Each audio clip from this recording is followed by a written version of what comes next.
राधे राधे, जय श्री राम, हर हर महादेव। कैसे हैं हमारे प्यारे दोस्तों? आप लोग का रामानुजन क्लासेस के प्यारे से प्लेटफॉर्म पे आप लोग का हार्दिक स्वागत है, अभिनंदन करता हूँ। तो फिर आप लोग को जैसे कि कल थोड़ा सा हम लोग कवर किए थे, जिसमें कुछ टर्म के बारे में हम लोग पढ़े थे। ठीक है, उसमें बहुत सारे टर्म थे, जैसे कि लोकतंत्र था, राजनीति था, राज्य व्यवस्था था, गणराज्य था, गणतंत्र था। तो फिर इसके बारे में हम लोग कल थोड़ा सा इसके बारे में हो गया था।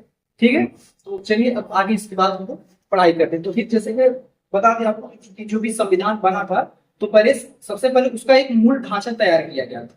तो फिर मूल ढांचा इस प्रकार तैयार किया गया था कि 1773 में रेगुलेटरी एक्ट हुआ था, और बाकी जो भी इंपॉर्टेंट सन है, जैसे कि 1835 में चार्टर एक्ट हुआ था, वो सारे भी एक समरी के रूप में आपको लिख दिए, क्योंकि यही एक ऐतिहासिक आधार है, इसी के द्वारा ही हमारा संविधान सभा का निर्माण हुआ था। जैसे कि आपको बता दें कि फिलहाल जो हमारा ये ईस्ट इंडिया कंपनी आया था, उसमें दो नियम आए थे, जैसे कि court of director, board of control. जो बोर्ड ऑफ कंट्रोल होगा वो राजनीति को कवर करेगा, कोर्ट ऑफ डायरेक्टर होगा वो कंपनी को संभालेगा। तो फिर ये इससे के थ्रू सारा जितना भी नियम बनता है वो सारा का सारा इसी में हुआ।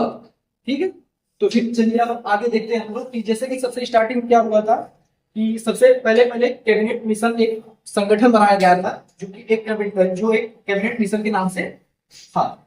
ठीक है, तो आगे चलिए देखते हैं कि जो कैबिनेट मिशन में ब्रिटेन से 3 लोग आए थे भारत, जो कि संविधान सभा का निर्माण करने के लिए, जिसमें से पहले थे स्टेफोर्ड थे, दूसरे पैट्रिक लॉरेंस थे, तीसरा एबी अलेक्जेंडर थे। तो फिर वहां पर जो भी ये तीनों लोग थे, इन लोग सन 1946 ईस्वी में भारत में पहुंचे थे कैबिनेट मिशन। तो फिर इन लोग का यही काम था कि भारत में जाकर ये लोग संविधान सभा का निर्माण करेंगे। ठीक है, तो फिर संविधान सभा का निर्माण करने के लिए इन लोग मतलब भारतवासियों को बताया कि इसमें क्या क्या होगा, क्या क्या नहीं होगा। तो फिर उन लोग ये सबसे पहले बताए कि जैसे कि भारत में राज्यों का वर्गीकरण करके एक संघ का निर्माण किया जाएगा। ठीक है, उसके बाद आइए देखते हैं कि एक संघ का निर्माण किया जाएगा। उसके बाद एक अंतरिम सरकार का संगठन किया जाएगा। संविधान सभा में यही इसका बताया था। उसके बाद ये हुआ था कि संविधान सभा की मांग सबसे पहले पहले किसने की थी? सन 1922 ईस्वी में महात्मा गांधी किए थे, सन 1928 ईस्वी में नेहरू रिपोर्ट किए थे, सन 1934 ईस्वी में एम एन राव किए थे, सन 1935 ईस्वी में राष्ट्रीय कांग्रेस लोग किए थे, और सन 1938 ईस्वी में जवाहरलाल नेहरू किए थे। ठीक है, तो फिर आइए चलते हैं आगे भी। फिर क्या हुआ था कि संविधान सभा का जो भी निर्माण होगा होगा वो 2 भाग में किया गया था। पहला तो एक अंग्रेजी भारत है, जहां पर पहले से ब्रिटिश लोग शासन करते थे, और दूसरा वाला पार्ट वो था जहां से मतलब ब्रिटिश लोग हट चुके थे, वहां सिर्फ और सिर्फ हमारे भारतवासी लोग रहते थे। उसको हम लोग देसी भारत बोले थे। ठीक है, तो फिर जो अंग्रेजी भारत थे वहां पर इलेक्शन का प्रस्ताव रखा गया था कि यहाँ पर चुनाव का प्रबंध किया जाएगा, और जहां पर देसी भारत है तो फिर सारे भारतवासियों को अपने बातचीत द्वारा समझा दिया गया था कि हम लोग संविधान का निर्माण करें, संविधान का संगठन करें, जिससे हमारे देश का विकास होगा। ठीक है, चलिए आगे देखते हैं। तो फिर क्या हुआ था कि जो भी संविधान सभा के सदस्यों की जो जनसंख्या थी, मतलब एक संविधान सभा में सदस्यों की संख्या बनाने के लिए एक नियम बनाया गया था कि प्रति 10 लाख पर एक व्यक्ति को वहां पर रखा जाएगा, एक प्रकार से मेंबर के रूप में बैठाया जाएगा। तो फिर यही लिखा हुआ है कि प्रति 10 लाख पर एक सदस्य लोग वहां पर होंगे। ठीक है, उसके बाद ये हुआ था कि टोटल 389 सदस्य इसमें बने। ठीक है, जिसमें से आपको बता दो कि उसके बाद 389 सदस्य बने थे, जिसमें से 289 सदस्य वो लोग ब्रिटिश इंडिया के, यानी कि वो लोग भारत में रहते थे, लेकिन क्या था कि जो उनका स्थान था वहां पर ब्रिटेन लोग रहते थे। तो फिर वहां से क्या हुआ था, जैसे कि दिल्ली हुआ, कुर्ग हुआ, सिंध हुआ, बलूचिस्तान हुआ, वहां पर विधानसभा का निर्माण था। तो फिर वहां से 289 सदस्य लोग वहां से आते। उसके बाद 93 सदस्य वो थे जहां पर देशी रियासतें थी।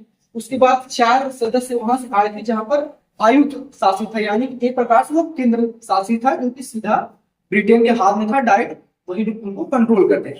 ठीक है, तो फिर ये पूरा ये समझिए कि कैसे कैसे संविधान सभा का निर्माण हुआ, कैसे कैसे क्या हुआ, संविधान कैसे कैसे बनेगा। तो फिर संविधान में सबसे पहले पहले स्टार्टिंग में ही कैबिनेट मिशन द्वारा भारत में इसका आयोजन किया गया था। ठीक है, उसके बाद हम लोग ये देखते हैं कि कल थोड़ा सा टॉपिक छूट गया था। जैसे हम आपको बताया कि इसका जो राष्ट्रीय एकीकरण हुआ था ये 26 नवंबर 1949 में हुआ। ठीक है, और जो संविधान लागू हुआ था ये 26 जनवरी 1950 में हुआ। ठीक है, तो फिर इसीलिए दोस्तों 26 जनवरी को हम लोग रिपब्लिक डे मनाते हैं, और जो 26 नवंबर है उसी दिन हम लोग संविधान दिवस मनाते हैं। ठीक है, उम्मीद करते हैं कि आप लोगों को ये सारा समझ में आ गया होगा। ठीक है, तो फिर एक जैसे अब तो फिर दोस्तों जैसे कि आप लोग को बता दें, जो हमारे संविधान सभा में कुछ घटनाएं चूंकि मददगार साबित हुए थे, तो फिर ये जैसे कि 1733 में रेगुलेटिंग एक्ट हुआ था, 1781 में सेटलमेंट एक्ट हुआ था, 1784 में क्विट्स इंडिया एक्ट हुआ था, 1793 में चार्टर एक्ट हुआ था, 1813 में चार्टर एक्ट हुआ था, 1833 में चार्टर एक्ट हुआ था, 1853 में चार्टर एक्ट हुआ था। उसके बाद 1858 में भारत परिषद अधिनियम हुआ था। फिर 1892 में भारत परिषद अधिनियम हुआ था। 1909 में मार्गलेज लिंगो सुधार हुआ था। फिर 1919 ईस्वी में मार्गलेज जल स्पोर्ट सुधार अधिनियम हुआ था। फिर 1935 ईस्वी में भारत शासन अधिनियम हुआ था। फिर 1947 ईस्वी में भारतीय स्वतंत्रता अधिनियम हुआ था। अब इसमें से आप लोगों को बता दें कि कुछ इंपॉर्टेंट क्या कहते हैं। जैसे कि आपको बता दूं कि 1773 रेगुलेटिंग एक्ट में ये हुआ था कि जैसे कि कलकत्ता में सुप्रीम कोर्ट की स्थापना हुआ था। ठीक है, उसके बाद क्या हुआ, मेन आ जाएगी 1813 जो चार्टर एक्ट है, इसमें क्या हुआ था कि जो भी बोर्ड ऑफ डायरेक्टर था, बोर्ड ऑफ कंट्रोल, जो भी मतलब ईस्ट इंडिया कंपनी की जो इकाइयां थी, उसको दो अलग अलग भाग में बांटने के लिए ब्रिटेन लोग दो मतलब एक अलग अलग समूह बना दी। पहला बनाती है बोर्ड ऑफ कंट्रोल और दूसरा बनाती है board of director. Board of control क्या था, यह एक राजनीतिक विभाग था, जबकि जो आपका बोर्ड ऑफ डायरेक्टर रहेगा वो हमारा व्यापार विभाग के अकॉर्डिंग चलेगा। ठीक है, उसके बाद हम देखते हैं कि सन 1833 ईस्वी में क्या होता है, जैसे कि पहले बंगाल का जो गवर्नर जनरल था, अब वो पूरे भारत का गवर्नर जनरल के रूप में कार्य करेगा। एक प्रकार से संघ का निर्माण यहीं से आया था कि जैसे कि भारत में एक प्रधानमंत्री होगा, मतलब जिसमें सारे के सारे लोग कवर करेंगे पूरे मतलब राज्य में। ठीक है, तो फिर उसी प्रकार से 1833 वाला जो भी आया था चार्टर एक्ट, यह हमारे आकर संघ में थोड़ा सा इसका पार्टिसिपेशन हुआ था। ठीक है, उम्मीद करते हैं कि ये वाला सारा आप लोग को समझ में आ गया होगा। तो फिर इसके अलावा और देखते हैं, जैसे कि क्या होता है कि लोग ये देखते हैं इसमें कि लोकतांत्रिक देश बनाने के लिए फिलहाल मतलब क्या होता है कि जिसमें जनता का शासन है, जिसमें मूलभूत इकाई ये होता है कि सारी शक्तियां जनता के हाथ में निहित की जाती है। ठीक है, तो फिर इसी के अनुसार ये सारा का सारा आप लोग को बनाया गया है समरी।